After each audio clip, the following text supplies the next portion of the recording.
The words landed like thunder in the middle of a cold Montana evening, right outside a dusty diner that smelled of coffee and apple pie. Sarah Evans, once a decorated soldier, now a struggling single mother, stood frozen, her twin girls clutching her worn jacket with wide, frightened eyes. She hadn't expected anyone to notice her, not here, not in this forgotten small town, where she'd just finished her shift cleaning dishes at the diner. She'd been trying to scrap together enough money for a motel room that night, but it still wasn't enough. The plan was to sleep in her rusted car with the girls again, bundled under blankets that weren't thick enough for the Montana cold. The man who had spoken was a stranger, at least, he was supposed to be. Jack Turner, local mechanic, widely known around town as a single dad himself, raising his teenage son after losing his wife years ago. Quiet, broad-shouldered, the kind of man who carried grief in his eyes but still smiled when he saw someone in need. Sarah had seen him once or twice inside the diner. She never thought he noticed her, but he had. When she hesitated, Jack repeated, softer this time, "You're coming with me." Sarah stiffened. "I don't even know you." Jack pointed gently toward her car in the parking lot. The backseat window was taped with cardboard. The girls' backpacks and blankets were piled inside. "Your kids shouldn't be out here in this weather. You've served this country, let me serve you for once. My home has space." Her pride rose like a wall of military discipline, years of being taught to never take handouts. But then she looked down at her daughters, Emma and Ellie, their cheeks red from the cold, their tired little faces, and something inside her broke. That night, Sarah followed Jack and his son, Michael, to a small farmhouse just outside town. It wasn't fancy appealing paint, creaky floors, a fireplace that needed fixing, but it was warm. Jack's late wife had left her touch in every corner, from the quilts folded on the couch to the garden outside, long gone wild. For the first time in months, Sarah and her girls slept in real beds.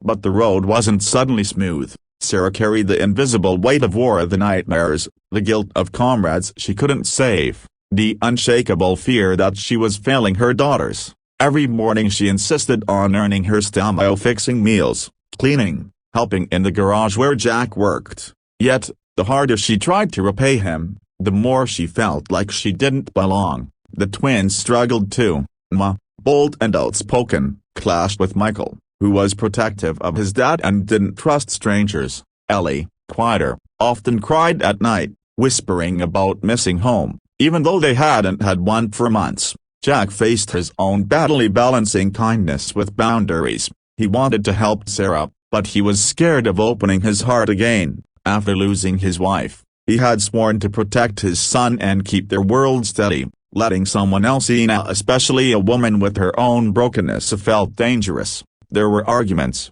Sarah accused him once of pitying her. Jack snapped back, saying she was too stubborn to accept help. Michael told his father they didn't need another family moving in, and one night, Emma screamed at her mother that she hated moving all the time, that she wished her dad had never left for war. The house, once a sanctuary, felt like it was breaking apart.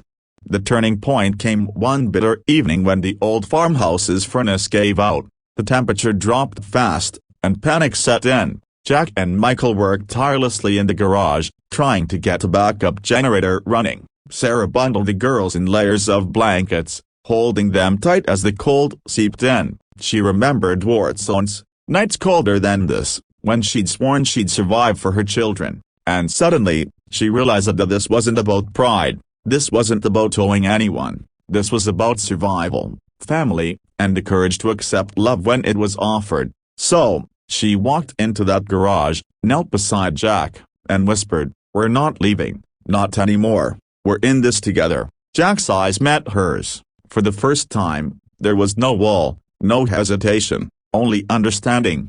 From then on, things shifted, slowly, painfully, but beautifully. Michael grew close to the twins, teaching them how to fish by the creek and ride bikes down the gravel road. Sarah found steady work at the diner, but more importantly, she began healing, attending local veteran meetings, facing her trauma, learning that strength wasn't about carrying it all alone. Jack rediscovered laughter in his home, the sound of children filling the empty spaces his wife had once filled. The little farmhouse became more than shelter, it became family. Months later, on a warm spring morning, Sarah stood on the porch with Jack. The twins chased Michael through the field, their laughter echoing against the mountains. Sarah turned to Jack, her eyes soft but steady. "You saved us," she whispered. Jack shook his head, his hand brushing against hers. "Number, you saved me too, because in the end, it wasn't just about the soldier finding shelter, or a single dad opening his door. It was about broken people finding each other, choosing to stay, and proving that family isn't just blood, it's who shows up when the world turns its back." And it had all started with 4 unexpected words: "You're coming with me."